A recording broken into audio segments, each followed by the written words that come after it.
sua casa, em nome de Jesus. Vamos abrir nossas Bíblias, queridos irmãos, no Salmo de número 121, versículos 3 e 4. Você que está nos visitando aqui hoje presencialmente, seja muito bem-vindo. Para nós é um prazer receber você e a sua família aqui. Você que está acompanhando esse culto online e não é membro desta igreja, queremos te saudar, também dizer que você é bem-vindo, você é convidado especial para estar aqui conosco ou continuar nos assistindo, nos presenteando com a sua audiência, mas você também pode fazer contato conosco pelas nossas redes sociais, pelos nossos números de telefone. Nós queremos te conhecer, nós queremos te pastorear, nós queremos ser canal de Deus para os planos que Ele tem para a sua casa e para a sua vida em nome de Jesus. Salmo 121, versículos 3 e 4, só esses dois versículos nós leremos nesse momento. Diz a Bíblia assim: Ele não permitirá que os teus pés vacilem, não dormitará aquele que te guarda. É certo que não dormita e que nem dorme o guarda de Israel. É certo que não dormita e que nem dorme o guarda de Israel. Feche seus olhos, vamos orar. Senhor Jesus, obrigado por estarmos aqui hoje à noite, por podermos adorar o Senhor, orar, entregar o que somos, o que temos. Peço que nos minutos que se passarão, o Teu nome e só Ele seja engrandecido, e só o Senhor receba a glória e a honra que lhe são devidas. Põe-me atrás da cruz e glorifica o Teu nome. Esta é a minha oração em nome de Jesus. Amém. Irmãos, eu gosto de ler a Bíblia. Quantos aqui gostam de ler a Bíblia? Digam amém. Eu gosto de ler a Bíblia. Eu tento na minha rotina diária separar um tempo para ler aí alguns capítulos da Bíblia. 3 capítulos é a minha média. Às vezes eu leio 5.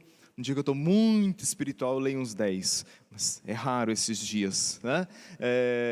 Mas eu tento pôr essa rotina na minha vida de me alimentar. Jesus disse, nem só de pão vive o homem, mas de toda a palavra que sai da boca de Deus. Então não sei se você também tem essas coisas. Eu estou sentado ali, vou assistir um jornal ou qualquer coisa assim do tipo, aí vem aquela vozinha na cabeça assim: você não leu sua Bíblia hoje ainda. Alguém? Gente, só eu que sou carnal assim? Meus irmãos estão tudo com a leitura em dia, glória a Deus, orem por mim, pecador que sou. E numa dessas eu li uma história em bloco, é sobre essa história que eu quero falar com vocês hoje à noite. Antes da gente entrar nela, essa foi uma semana diferente. Eu percebi uma mudança no tom da conversa das pessoas com quem eu conversei. Eu senti as pessoas mais preocupadas essa semana que passou. Você também percebeu isso? Senti que as pessoas estão mais preocupadas com o momento que nós estamos vivendo. Esse tempo que nós vivemos é um tempo em que coisas estão sendo marcadas e canceladas, ou marcadas e a gente está esperando para ver se vai acontecer mesmo, se vai dar para fazer na hora em que eu queria fazer. Viagens foram canceladas, propósitos foram adiados, gente não sabe se vai continuar com o emprego ou se não vai ter emprego. Eu não sei se eu posso abrir meu comércio, se eu não posso abrir meu comércio, se a vacina vai chegar. Então a gente está assim, consumido por um ambiente de mais preocupação. Entrou no nosso vocabulário um monte de palavras que nunca fizeram parte dele.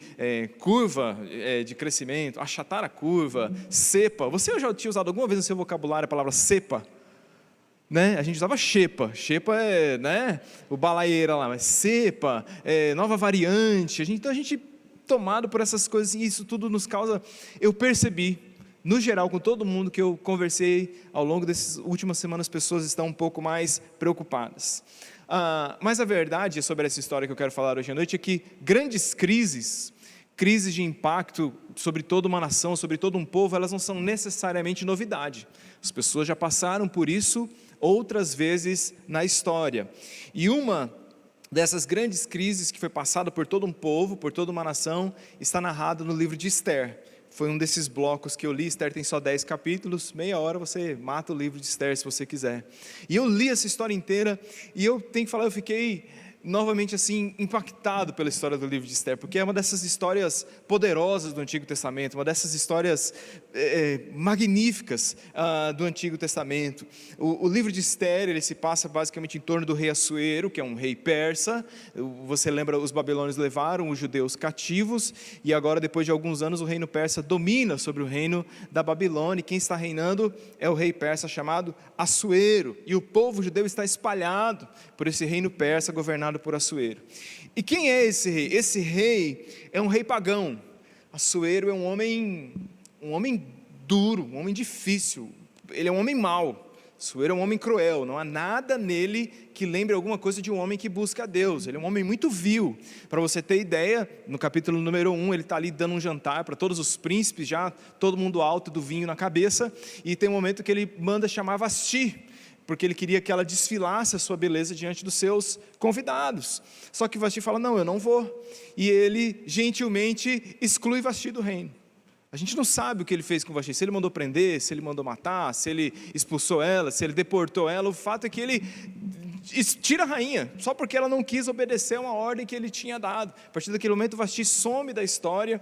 E o que ele faz então? Ele faz primeiro Miss Universo que a gente tem na Bíblia. Ele faz um concurso de beleza, manda escolher as virgens e as mais bonitas, tinha que ser bonita e tinha que ser virgem, das suas 127 províncias, e que elas viessem ali para onde ele estava. Elas iam ficar numa espécie de harém durante 1 ano fazendo um tratamento de beleza, para então poder entrar na presença do rei, e aquela que ele mais gostasse, mais se afeiçoasse, se tornaria a rainha.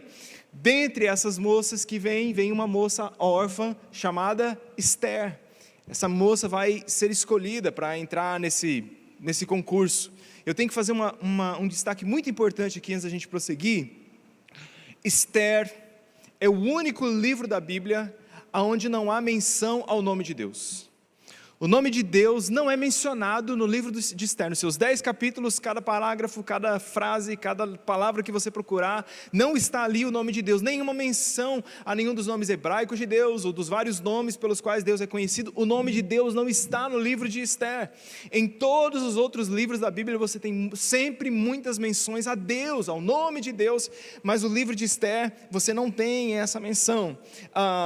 E eu quero te dizer uma primeira coisa hoje à noite, que mesmo o livro de Esther, não mencionando o nome de Deus nenhuma vez, você consegue enxergar claramente as digitais de Deus ao longo dessa história. Você consegue enxergar Deus agindo, Deus fazendo. Isso é uma lição poderosa para nós, nos dias de hoje. É uma lição de que mesmo quando Deus não pode ser facilmente visto, mesmo quando você não consegue enxergá-lo numa primeira olhada, eu posso te garantir, Ele continua trabalhando. Amém, irmãos? Ele continua trabalhando, mesmo que você não consiga senti-lo, mesmo que você veja que o inimigo está tramando, mesmo que você veja que a noite está escura, ou que a situação está difícil demais e a preocupação está tomando conta do seu coração, mesmo quando há o silêncio, quando o nome de Deus não pode ser encontrado, você vai descobrir que Deus sempre está presente. Deus sempre está presente. Pois bem, quem vence aquele concurso? Esther ganha o concurso. O rei se afeiçoou a ela como não havia se afeiçoado a nenhuma das outras mulheres. E Esther então agora é levantada rainha, ela é colocada como rainha de todo aquele reino. E a maioria de nós, vale a pena você ler a história de Esther, porque a gente tende a olhar para Esther como uma heroína pronta. Uma mulher que já chegou assim, plena, ou para usar a palavra de hoje em dia, empoderada, não é isso? Ela já chegou tomando conta do arraial. E se você olhar a história com calma, você vai ver que não é bem assim. Esther, por muitos momentos, ela está apreensiva. Em muitos momentos ela tem uma certa dose até de terror do lugar onde ela está. Por quê? Porque ela está casada com um homem brutal, beirando a loucura muitas vezes. Você vai ver que tem um momento mais para frente, a gente vai ver na história, que ela tem medo até de entrar na presença dele. Ela não entrou naquele casamento por amor, por romance, ela ganhou aquele concurso, mas ela foi forçada a entrar naquele casamento. Então, não tem essa ideia de romance, de pacto, de parceria, de comunicação. Ela está ali e ela sabe que ela está forçada a estar ali diante de um homem que é mau, que é brutal, que é vil. Essa é a história do capítulo 1. No capítulo número 2, vai aparecer para nós um personagem muito importante chamado Mordecai, o judeu. Por que Mordecai, o judeu? Porque a Bíblia vai chamá-lo todas as vezes de Mordecai, o judeu. E ele era primo de Esther. é Mordecai quem vai criar Esther. Os pais de Esther, ela é órfã e a Bíblia diz, o filho de seu tio a criou. Provavelmente Mordecai devia ser bem mais velho do que ela. Então Mordecai é quem a cria, Mordecai é quem fica ali sempre de olho para ver se está tudo bem com Esther. E certo dia Mordecai está no portão da cidade. E quando ele está ali no portão da cidade, os portões da cidade eram muito importantes porque as coisas aconteciam ali, julgamentos, editais, comunicados, negócios. Um dia ele está ali e ele ouve que 2 guarda-costas do rei, 2 dos guardas do rei, estão tramando um plano para tirar a vida do rei. E quando ele ouve aquilo, ele corre e faz Esther saber. Ele diz: Esther, estão armando um plano para tirar a vida do rei, dá um jeito de fazer essa notícia chegar nos ouvidos dele. A notícia chega aos ouvidos do rei Assuero.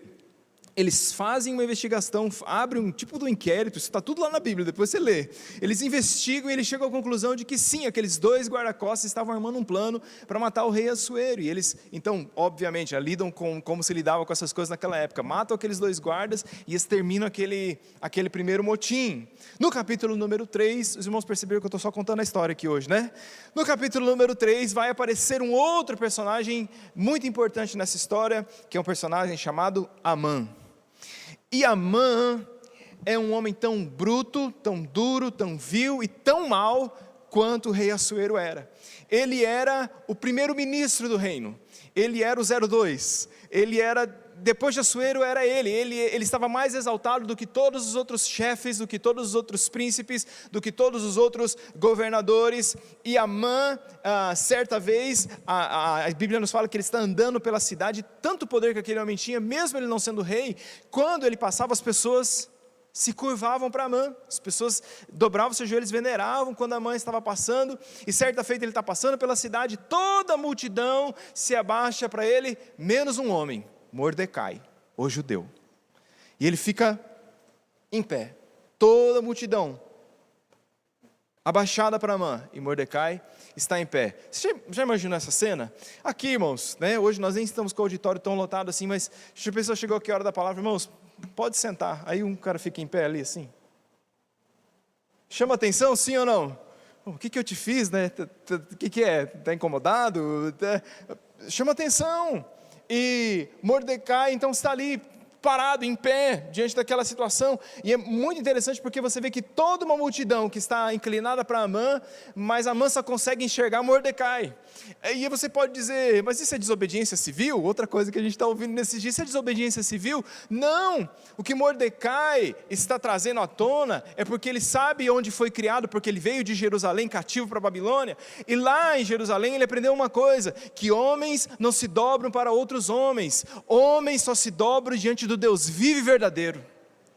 Homens só se prostram para adorar o Deus vivo e verdadeiro. Somente ao Senhor teu Deus adorarás, e somente a Ele darás culto. A gente vai ver essas histórias no exílio. A gente vai ver 3 jovens, Sadraque, Mesaque e Abednego, quando toda uma multidão se prostra diante de uma imagem, só os 3 estão lá ao fundo em pé. E eu quero dizer uma coisa para você, que o Espírito de Deus colocou no meu coração, e eu quero partilhar isso com você hoje à noite, que às vezes a gente está vendo no mundo, a gente está vendo uma situação instaurada, em que está todo mundo cedendo, está todo mundo se inclinando, está todo mundo se abaixando, está todo mundo se rendendo, está todo mundo se entregando, mas o povo de Deus permanece em pé. O povo de Deus permanece firme, não com os joelhos trôpegos, não se curvando diante da situação. Por quê? Porque nós sabemos o Deus a quem nós adoramos. Quando todos estão caindo com o rosto em terra, nós permanecemos em pé. O povo de Deus está sempre na contramão, irmãos. Quando está todo mundo se prostrando, quando está todo mundo se entregando, nós permanecemos. Mas há aquele a quem o mundo não se dobra, a quem o mundo não se prostra, nós nos prostramos voluntariamente para adorar. Nós só nos prostramos diante de Deus, amém, queridos? Por isso você está vivendo uma temporada na sua vida, um período na sua vida em que você está prostrado, em que você está se curvando, talvez diante daquilo que você está vivendo. Levante-se em nome do Senhor Jesus Cristo, permaneça em pé. Pois muito bem, quando Amã vê aquilo, ele fica doido da cabeça. Ele só nota Amã. Eu fico pensando, ele chegando em casa falando assim: amor, eu queria enforcar aquele bendito daquele Mordecai com as minhas próprias mãos, não aguento atravessar aquele cara. Só que ele elabora um plano melhor. Ele diz: Amã, Mordecai é judeu, sabe o que eu vou fazer? Eu vou matar tudo que é judeu que tem nessa terra. é isso que eu vou fazer. Vou chegar amanhã para o rei e vou pedir uma autorização para matar todos os judeus. A Bíblia diz que Amã vai à presença de Assuero e ele diz: rei, sabe esses judeus que estão espalhados pela nossa terra, que estão espalhados pelo nosso reino? Nós os trouxemos para extrair deles habilidade, conhecimento, ciência, porque era para isso que eles eram tragos, cultura, mas eles já estão aqui um tempo. Eu acho que a gente já sugou deles o que dava para sugar, e eles estão crescendo, eles estão se multiplicando. Aliás, o povo de Deus sempre fez muito filho, louvado seja Deus por isso. Né? Eles estão crescendo, eles estão se multiplicando, eles vão se tornar fortes. Eu acho que a gente tinha que dar um fim, a gente tinha que matar esses judeus. O rei fala assim: boa ideia, pode matar todo mundo. E agora, o que a gente vai comer? É assim, está lá na sua Bíblia. Esse é o nível de crueldade daqueles homens. Mata todo mundo, homem, mulher. Tal dia ele emite um decreto real. Tal dia, tal hora, faça-se saber que todos os príncipes e governadores estão autorizados para aniquilar o povo judeu. É isso que acontece. E o que acontece? De alguma forma, Mordecai, o judeu, fica sabendo daquele plano. Aquela correspondência, de alguma forma, vai parar na mão dele. E quando ele sabe desse plano de destruição de todo o povo, ele vai junto a Ester. Ele diz: Ester, há um plano em curso para que nós sejamos aniquilados. E você precisa fazer alguma coisa. Quero dizer isso novamente. Ester é uma heroína em construção, se assim eu posso dizer. Ela, quando Mordecai chega para Ester e diz: você tem que fazer alguma coisa, ela não fala assim: tranquilo, vou lá falar com o rei, sossegado, espero, eu já volto. Não é isso. Tem um trâmite de tempo nessa história. Tanto é que depois de 30 dias, ela vai mandar um comunicado dizendo assim: Mordecai, não é simples assim, porque faz 30 dias que eu nem sou chamado à presença do rei. E tem mais: se qualquer homem, está lá, Ester capítulo 4, versículo 11, se qualquer homem ou qualquer mulher entrar na presença do rei sem que tenha sido chamado, a lei vai ser morto. O homem era ruim, irmão, sim ou não? Já pensou, irmã, ser casada com um homem desse? Se entrar, a lei é essa, a não ser que o rei estenda o cetro de ouro e permita que a pessoa viva para chegar na presença dele. Esse era o nível do rei Assuero. Então, quando ela manda esse comunicado para Mordecai, esse homem se coloca e responde a ela: mas Ester, será que não foi para este momento que você foi feita rainha? Você é uma rainha. Será que não é para esse momento, para essa hora que você está nesse lugar? O que é que ele está dizendo a Ester? Ela diz: qualquer homem, qualquer mulher que entrar na sua presença pode ser morto. E ele está dizendo: Ester, você não é qualquer um, você é a rainha. E eu estou aqui nessa noite para te dizer, meu irmão, em nome de Jesus, que nós não somos qualquer um. Amém, irmãos? Nós não somos. Ele está dizendo: Ester, você pode ter o que outros não podem. Você pode ir aonde outros não podem ir. Você pode perguntar o que outros não podem perguntar. Você pode fazer coisas que outros não podem. Então pare de achar que você é qualquer uma. Você é a noiva do rei. Irmãos, nós que estamos aqui hoje à noite, nós somos a noiva de Cristo. Amém, queridos? Nós somos a noiva de Cristo. Nós não somos qualquer um. A gente não está jogado na lata de lixo da história. A gente não está no canto da história. Não estamos esquinados, por assim dizer. Nós, eu e você que estamos aqui hoje, somos nação santa, sacerdócio real, povo adquirido por alto preço, comprados na cruz do Calvário. Amém, queridos? Diz a palavra do Senhor em 1 Pedro 2,9, vós sois raça eleita, sacerdócio real, nação santa, povo de propriedade exclusiva de Deus. Por isso eu quero te dizer, se a sua preocupação está se consumindo, a ponto de você achar que qualquer um, tenha fé nessa noite para dizer: eu não sou qualquer um, eu sou noiva do Rei dos Reis. Ele sabe o meu nome, o rei sabe quem você é, o rei sabe o seu nome. Bom, Ester talvez esteja buscando coragem. A partir dessa palavra, ela talvez vai buscar coragem, e ela responde a Mordecai, ela diz: então faz assim, faz um jejum de 3 dias, manda todo o povo jejuar durante 3 dias, e depois desses 3 dias, eu vou agir.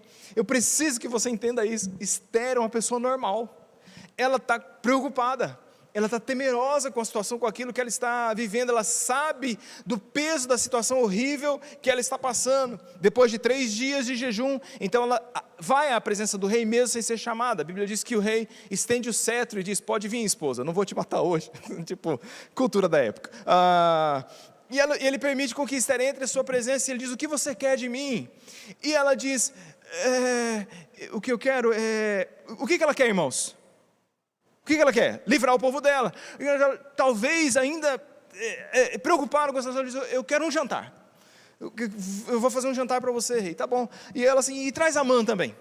É isso, um jantar para você e para Amã. O senhor disse, tudo bem, vamos fazer esse jantar. Eu não sei se ela estava tentando ganhar tempo, eu não sei se era uma estratégia, eu sei que ela em algum momento parece assim, falando, não dá para entrar com o assunto de uma vez por todas. Nesse sentido também existe uma certa dose de sabedoria. Muito bem, naquela noite aqueles 2 homens vêm para aquele banquete que Esther prepara. Amã e Assuero, 2 homens maus, 2 homens rudes, 2 homens difíceis estão ali, e eu fico imaginando Esther naquela agonia daquele jantar, tentando trazer o assunto à tona, tentando colocar um assunto tão difícil sobre a mesa, aquela preocupação que está remoendo ela. Fico pensando também em Amã, porque Amã, você vai ler na história, você vai ver que ele tem um ego gigantesco. Ele é um cara, literalmente, que ele se acha, e eu fico pensando, ele sentado no jantar, ele, o rei e a rainha, ele deve estar falando assim, cara, eu sou muito especial. Não, eu sou assim, não tem nenhum outro governador, não tem nenhum outro príncipe, não tem ninguém aqui, estamos eu, o rei e a rainha. Irmãos, eu não estava lá, mas eu tenho certeza que se ele tivesse um iPhone, ele tinha batido uma selfie, posto no Instagram, né, assim, colocado lá, jantarzinho com o rei, alguma coisa assim, se sentindo abençoado, qualquer dessas paradas, ele tinha feito lá assim, na maior humildade, assim, só eu, o rei e a rainha, compartilhando aquele momento. Ele deve estar olhando e falando assim, eu sou o cara, não é possível, ninguém mais veio aqui hoje. Em determinada altura do jantar, o rei pergunta para Esther, Esther, o que você quer? Qual é o motivo?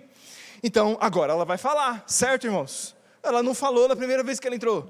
Agora ela preparou o jantar, fez tudo, e quando o rei fala, o que você quer, o que você precisa? Ela diz, outro jantar. É isso, está na Bíblia, leia. Vou fazer outro jantar amanhã, vem você de novo, e vem Amã de novo. Ela ainda não teve coragem para falar aquilo que ela precisava falar. Esther era uma pessoa normal, tomada de preocupação. O jantar acaba, e a Bíblia fala que Amã vai embora. Você já imaginou Amã indo embora daquele jantar, irmãos? Saindo ali na porta do palácio, os paparazzi tudo, foto, ego, compartilhando o jantar do primeiro-ministro com o rei e tal, e ele se sentindo, se achando, as pessoas todas se curvando diante dele, mas a Bíblia diz que no caminho, quando ele sai do palácio, só um não se curvou diante dele. Quem? Mordecai, o judeu. E a Bíblia fala que ele chega para sua esposa, e ele chega zureta da vida, possesso. Eu imagino Amã chegando em casa bicudo. Sabe como o homem fica bicudo, irmã? Nossa, nenhum homem aqui fica bicudo? Glória a Deus. Sabe como o homem fica assim, né? Fica assim, amor, não sei. Então, ele acabou de sair de jantar com o rei, mas ele está zureta da vida, e ele está falando, amor, todo mundo se prostra diante de mim, eu acabei de ir lá, eu estava lá com o rei, eu passo, esse judeu, esse Mordecai fica lá em pé, em rixe, eu não sei mais o que eu faço com ele. Daí a esposa entra na jogada. Ela diz assim, tu não vai num outro jantar amanhã? Você não foi chamado para outro jantar amanhã? Ele disse, fui. Então tira vantagem disso, menino. Você vai chegar amanhã para o rei e vai dizer assim, rei, eu posso enforcar Mordecai antes de matar todos os judeus? Posso começar por ele? E ele diz assim, mas mulher, que ideia brilhante. Já pensou ser casado com uma mulher assim, irmão? Que a mulher já resolve o problema, não tem as mulheres que é prática, né? Então a gente está se matando, ela já resolve. E ele fala assim, gostei da sua ideia. E aí ela diz assim, constrói uma forca. Ele fala, excelente ideia. E a Bíblia diz que naquela noite, no pátio do palácio de Amã, eles começam a construir uma forca de 50 côvados, 22 metros. Só para que você tenha ideia, aqui tem 5. 22 metros, era para ser um espetáculo.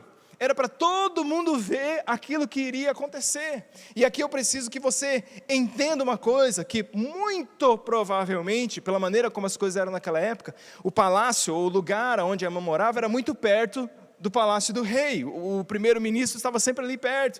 Então eu imagino que naquela noite os martelos começaram a bater, porque a forca foi construída da noite para o dia.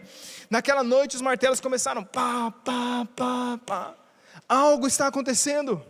Eles estão construindo uma forca. Você imagina, talvez a Esther esteja preocupada porque ela está percebendo que já tem um movimento, que deixou só de ser conversa, algo está sendo tramado, algo está sendo colocado para haver uma aniquilação, e ela dizendo, meu Deus, eu ainda não falei do meu povo, eu ainda não falei dos velhinhos, não falei das crianças, das mulheres, o que vai ser de nós? A atmosfera daquela noite que ela está vivendo é uma atmosfera de terror.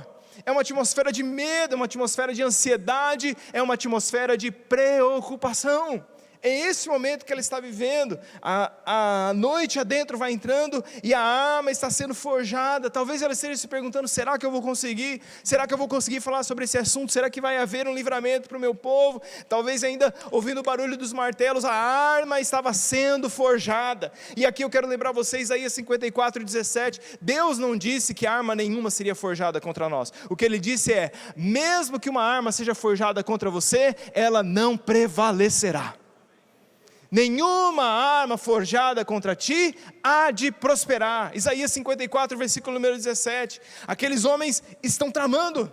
Há um ambiente de preocupação, há o prenúncio de uma grande catástrofe. Mas aí, nós chegamos em Esther, capítulo 6, versículo número 1. E quando nós chegamos em Esther, capítulo 6, versículo número 1, a Bíblia diz assim, irmãos: naquela noite, o rei não pôde dormir. Naquela noite, o rei não pôde dormir. Diz a Bíblia: então ele mandou trazer o livro dos feitos memoráveis, e nele se leu diante do rei. Naquela noite, o rei não pôde dormir. Tudo está uma bagunça, tudo está ficando pior, as notícias não são boas, os decretos não são bons, a história não está favorável a nós, há um clima de ansiedade, há um clima de preocupação, eles estão enfrentando uma perseguição, uma iminência de uma morte que virá sobre eles, mas a única coisa que pode salvar a vida deles é que naquela noite o rei não pôde dormir. O rei não pôde dormir.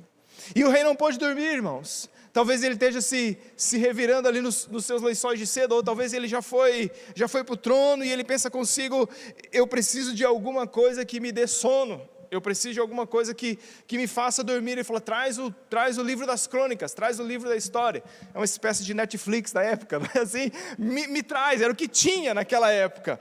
O livro das histórias era o livro da história do rei. Tudo o que o rei fazia, tudo o que acontecia com o rei estava ali escrito, estava ali anotado. Você lembra da história de Mordecai? Lembra da história de quando ele desbaratou aquele plano para que o rei fosse assassinado? Esther 6, versículo 2. Achou-se escrito que Mordecai era quem havia denunciado a Bigtã e a Teres e os dois eunucos do rei, guardas da porta, e que tinham procurado matar Assuero. Deixa eu falar uma coisa para você, irmão. Quando você acha que Deus não está trabalhando, quando você acha que Ele está em silêncio, quando o nome de Deus não é encontrado neste momento nas páginas da sua vida, quando você não visualiza as chances de vitória, quando a preocupação está te tomando, quando você não visualiza um quadro favorável, quando o céu parece estar abalado, quando você se pergunta onde Deus está, eu preciso tanto do Senhor agora, a minha família, a doença, a enfermidade, o meu casamento está em frangalhos, os meus filhos estão em pedaços, a coisa está terrível, eu oro, eu jejuo, e o Senhor não está dizendo nada. Eu quero te dizer nessa noite: fique tranquilo, eu prometo a você que uma noite dessas, o rei não vai poder dormir. Uma noite dessas, o rei não vai poder dormir. Diz o Salmo 121 que nós lemos: não dorme aquele que te guarda. Não dorme o guarda de Israel, é certo que não dormita aquele que te guarda. Agora olha isso, o rei está sem sono. Então, eu fico imaginando ele lá sentado no trono, com o seu pijama real, comendo suas bolachas reais, tomando seu chá de cidreira real. Talvez ele já tivesse feito de tudo, o seu descabelamento real, que a gente sabe como que é uma noite sem dormir, especialmente quando você tem um bebê de 40 dias em casa. A gente sabe o estado que a gente fica. E ele diz: pede para o escritor, pede para o escriba trazer o livro e ler para mim. E eu fico imaginando essa cena, irmãos, porque talvez o escritor chegou assim: rei, que é para abrir, que é para ler? Talvez o rei tenha falado assim: eu sei lá, abre em qualquer lugar, é 2:30 da manhã, abre em qualquer lugar e começa a ler para mim. Irmãos, dentro das inúmeras páginas que haviam dentro daquele livro, dentro das inúmeras histórias de cada pequeno relato que estava na vida do rei, de todas elas havia um dedo invisível sobre aquele livro, fazendo com que o escriba lesse exatamente a história de Mordecai, quando ele livrou o rei. Por isso eu quero te dizer uma coisa em nome de Jesus: se você está preocupado com as coisas da vida, se você está preocupado com a situação que nós estamos vivendo, eu quero te dizer, o seu rei não dorme. O seu rei não dorme, ele continua andando de um lado para o outro, ele continua planejando a seu despeito, e os planos dele são maiores, os planos dele são maiores do que os planos do seu inimigo. O diabo já tramou a sua derrota, só que Deus já consumou a sua vitória na cruz do Calvário em Cristo Jesus, aleluia. O meu rei não dorme, o seu rei não foi dormir. Ele não dorme, não descansa, o guarda de Israel. Aí o escritor começa a ler, e ele começa a ler a história de Mordecai, e como Mordecai, o judeu, salvou a vida do rei. E o rei, no meio da história, faz ele falar: peraí, o que nós fizemos para Mordecai? O escritor diz: nada. Mas nós não honramos esse homem? Não. E ele não pediu nada em troca? Não, também. Ele não pediu dinheiro? Não. Não pediu honrarias? Não. Ele fala assim: meu Deus, não, porque não tem Deus no livro, né? Mas, seja lá o que for, esse homem fez tudo isso de coração. Ele não queria nada em troca, não foi por interesse. Então imagina agora ele levantando do trono, andando de um lado para o outro com o seu roupão Armani da época, os seus chinelos de camelo, eu sei lá, qualquer coisa do tipo, e ele pensando: o que eu posso fazer para honrar esse homem, o que eu vou fazer? Talvez ele volta para o trono, nisso o sol está nascendo, e quando o sol está nascendo, quando o dia chega, quem vem chegando no palácio, feliz, livre, leve? Amã, naquela noite, dormiu maravilhosamente bem. Como diz o ditado, Amã dormiu como um bebê, o que é uma grande mentira, especialmente quando você tem um bebê de 40 dias. Ele dormiu numa nuvem, ele sonhou várias vezes que ele estava enforcando Mordecai, ele chega barbeado, ele chega feliz, ele está assim: é hoje, essa noite eu dormi como um bebê. E quando ele entra, ele vê o rei talvez assentado com aquelas olheiras fundas, né? E o rei fala para Amã assim: Amã, vamos dizer que exista no reino um homem a quem o rei quer honrar muito. Ele fala isso para Amã. E Amã, que tinha um ego do tamanho do Amazonas, eu fico imaginando aquele homem dizendo: meu Deus do céu. Eu fico imaginando ele dizendo: gente, é hoje, mas o meu dia já estava bom, ele só vai melhorar. Eu fico imaginando ele pensando isso: quem será esse homem que o rei quer honrar? E o rei está dizendo: Amã, existe um homem no reino a quem eu quero honrar muito. O que você sugere que a gente faça para esse homem? Eu fico imaginando Amã: rei, humildemente, né? Eu acho assim, pega as suas vestes reais e coloca sobre esse homem, porque de certo ele viu que o manequim era o mesmo, né? Assim, pega as suas vestes reais e coloca sobre esse homem, pega o seu cavalo real e coloca esse homem em cima do cavalo real. Depois o senhor pega um servo desse qualquer, põe ele para ir puxando o cavalo pelo freio, e esse servo deve passar no lugar mais movimentado da cidade, dizendo: o homem a quem o rei honra está diante de vós. O rei respondeu: brilhante, Amã. Ele deve ter dito: claro, eu sei que eu sou, né? Brilhante ideia, gostou? Gostei. O negócio é o seguinte, Amã, então vamos fazer o seguinte: pega tudo isso que você acabou de falar e você vai fazer exatamente isso para Mordecai, o judeu. Eu vou repetir, irmão, você não entendeu. Você não entendeu. Pega tudo isso que você planejou e faz para Mordecai, o judeu. Irmãos, olha, faz tudo isso. Eu quero te dizer uma coisa em nome de Jesus, irmãos: nunca se esqueça de quem o seu Deus é. Não se esqueça o quanto Ele é poderoso. Eu não sei para quem eu estou pregando aqui hoje, ou para você que está me assistindo. Não se esqueça quem Deus é. O nosso Deus é poderoso, irmãos, amém? Quando Deus fala, mares se abrem. Quando Deus fala, montanhas se movem. Quando Deus fala, o sol para no céu. Quando Deus fala, a sombra do sol retrocede. Quando Deus fala, os demônios estremecem. Ele sabe as tramas do inimigo contra a sua vida, mas elas não vão prosperar, porque Deus está lutando por você. Pode aplaudir ao Senhor. Ele está lutando por nós. Qual é o remédio para a nossa preocupação, pastor? O remédio não é outro senão Deus está trabalhando. O rei não pode dormir.